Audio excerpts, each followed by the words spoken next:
ये फ़ारसी की ताबीर है, आप कह सकते हैं आदाब दस्तरख़ान। ठीक है।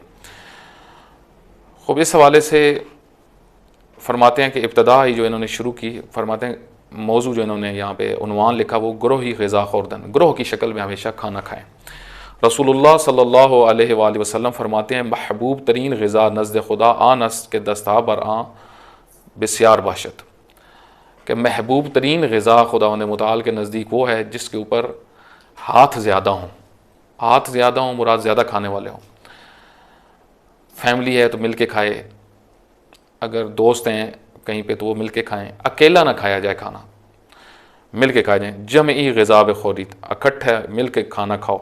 वह पराकंदे न बाशित, और तकसीम होकर ना खाओ। ये नहीं कि एक उधर खा रहा है दूसरा उधर खा रहा है, जिस तरह घर में भी बाज़ औक़ात होता है कि एक ने पहले खा लिया, फिर एक आ रहा है वो बाद में खा रहा है, फिर तीसरा उसके बाद खा रहा है, तो सब ने तकसीम किया हुआ है। कोई एक कमरे में बैठ खा रहा है कोई किसी कमरे में। अगर फैमिली भी है तो इकट्ठे मिल के खाएँ, अगर किसी जगह पे दोस्त इकट्ठे हुए हैं तो वो भी इसी तरीके से। अगर आप हॉस्टल में भी रहते हैं तो कोशिश करें कि मिल के खाना खाएँ, एक टाइम पे खाएँ, दस्तरखान बिछाएँ। इसी तरीके से इदारे में अगर आप रहते हैं तो वहाँ पे भी इसी तरीके से कोशिश करें कि मिल के खाएँ सब। एक टाइम मुशख़्ख़स हो जिस पे सारे मिल के खाएँ। चिरा के बरकत दर इज्तिमा, पैगम्बर अकरम सल्लल्लाहु अलैहि वसल्लम फरमाते हैं कि बरकत इज्तिमा में है। अहब्बु ताम इलल्लाह तआला मा कसरत अलैहिल ऐदी, महबूब तरीन खाना खुदावंद मुताल के नज़दीक वो है जिसके ऊपर हाथ ज़्यादा हों, हाथ ज़्यादा हो। कुलू जमीअन वला ततफर्रकू, मिल के खाओ और तकसीम ना हो। फ़इन्नल बरका फ़िल जमाआ, बरकत जमाअत में है। देखें जमात में जो काम भी है ना वो बरकत का है। नमाज जमात बरकत, इसी तरीके से जो है वो आपने कोई महफ़िल करनी है, कोई जो है वो मजलिस बर्पा करनी है तो एक जमात की सूरत में हो। जमात की सूरत में आप जो काम भी करते हैं तो खुदा का ख़ास लुत्फ़ करम जमात के ऊपर होता है। दुआ पढ़नी है, कोशिश करें अगर जमात के साथ शिरकत करें। बाज़ का इंसान अकेले भी दुआ पढ़ सकता है, ठीक है, यानी खुद भी पढ़ सकता है, कोई मुश्किल नहीं है। बल्कि बाज़ औक़ात क्या होता है कि शैतान वसवसा डालता है कि अकेले ही पढ़ो, मज़ा अकेले पढ़ने में आता है, ठीक है। तो ये जो आपको लज़्ज़त आ रही होती है ना अकेले नमाज़ पढ़ने में और अकेले दुआ करने में, ये बाज़ का शैतान की तरफ से होती है कि ये जमात में जाए ही ना। इस वजह से एक हदीस है, बहुत तौलानी हदीस है कि ज़ाहिर 7 चीज़ें हैं जहाँ तक मेरे जहन में।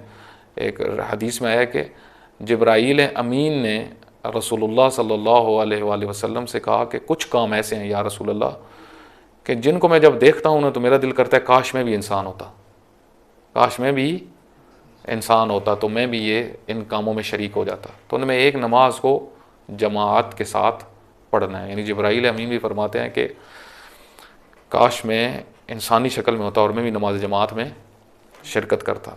लेकिन दुख की बात यह है कि आजकल एक बड़ी तादाद जो मसाजिद के बगल में रहते हैं, करीब रहते हैं, हमसाए में रहते हैं, लेकिन नमाज़ पढ़ने मस्जिद में जाते नहीं हैं। और ख़ुसूसन वो जो अपने आप को अगर दावेदार हैं कि हम शियान अली इब्न अबी तालिब हैं, अगर वो इन चीज़ों में कमज़ोर हों और उनके करीब मस्जिद और वो मस्जिद में ना जाते हों तो ये तो बहुत दुख की बात है। इस वजह से कोशिश करनी चाहिए कि वो ये कि अपने जो अयाल हैं वो सारे मिल के खाएँ। इससे कुर्बत बढ़ती है, इससे मोहब्बत बढ़ती है। और आगे रिवायत आ रही है कि शरीर तरीन लोगों में से एक वो हैं कि जो अकेला खाना खाते हैं, अलग खाना खाते हैं। बाज़ की ये आदत होती है, बाज़ की आदत होती है कि पहले भी अर्ज़ किया था एक दिन दोस्तों को कि बाज़ की आदत ये होती है कि हमारे खाने में कोई हिस्सेदार ना बने, ठीक है, मैं ही खाऊं। बाज़ का इंसान का ये मिजाज हो जाता है, तो इस चीज़ से मना किया गया है।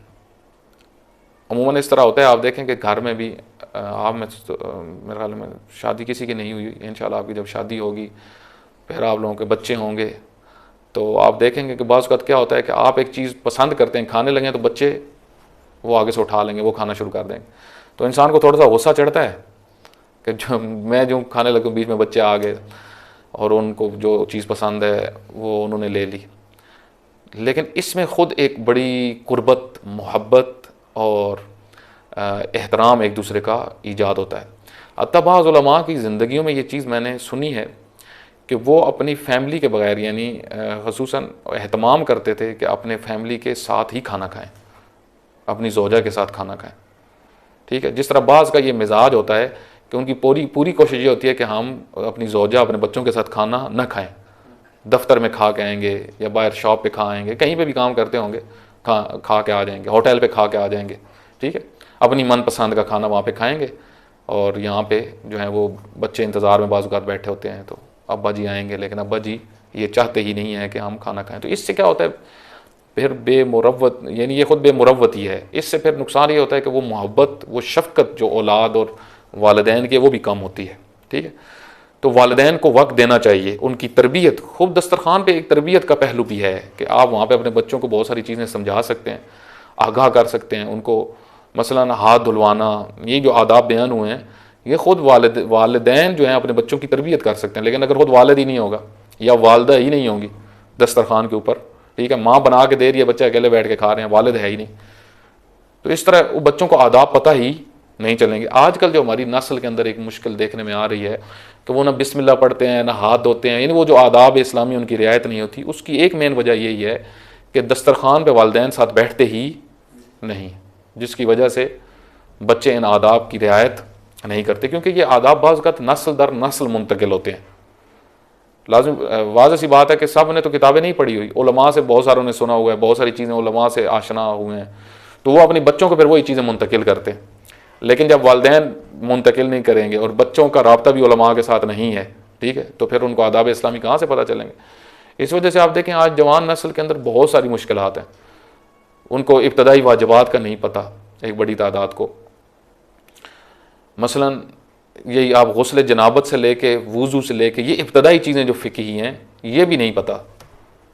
हमारे इलाके में एक मौलाना है, तो वो निकाह से पहले कुछ चीज़ें पूछते हैं, अमूमन जो है ना निकाह पढ़ाने से पहले कुछ चीज़ें पूछते हैं, तो वो कई दफ़ा कलिमा भी पढ़वाते हैं।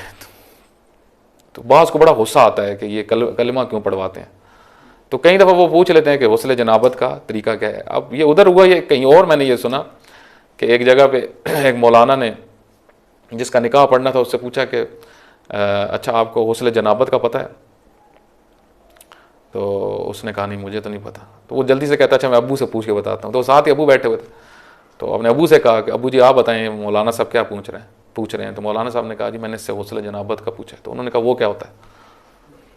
जिन्हें अब्बा जी को भी नहीं पता और आगे औलाद को भी नहीं पता और सारी ज़िंदगी जनाबत की हालत में गुजार दी। हो सकता है नमाज नहीं पढ़ते हों बाज़ लोगों को, क्योंकि गुस्ल जनाबत का नहीं पता होता, मस्जिद जा रहे होते हैं, तो वो गुनाह पे गुनाह बाज़ औक़ात। अलबत्ता जो ला इल्मी की वजह से करता है, लाज़िम बात है उसकी तो बख्शिश है, ठीक है, लेकिन बिला अगर आप देखें कि आपकी कितनी इबादतें ज़ाया हो जाती हैं। यहाँ पे फिर एक बहस भी है, वो उसकी तरफ में नहीं आता कि जो जाहिल होता है उसकी भी किस्में होती हैं। बाज़ जाहिल ऐसे होते हैं कि जो अपनी सुस्तियों की वजह से जाहिल होते हैं, इनकी पकड़ होगी, ये नहीं बच सकते, इनकी पकड़ होगी। आलम भी था, किताबें भी थी, इंटरनेट भी था, इन सारे ज़राए के ज़रिए से आपने फ़िक़ही मसाइल नहीं पूछे, नहीं सीखे, और आप जो है मसलन बहुत सारे मसाइल जो आपके लिए ज़रूरी थे उनसे आप आशना नहीं हुए, तो आपकी कई इबादतें ज़ाया हो जाती हैं। तब इस वजह से आप देखें फ़िक़ह की किताबों के शुरू में एक मसला डिस्कस होता है, वो ये कि जो मसाइल शरईया फ़िक़ही मसाइल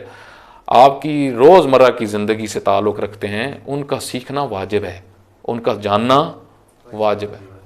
मसलन जिस तरह नमाज के अहकाम ये जानना वाजिब है, रोज़े के अहकाम ये जानना वाजिब है, फ़िक़ही अहकाम उसके आदाब। खूब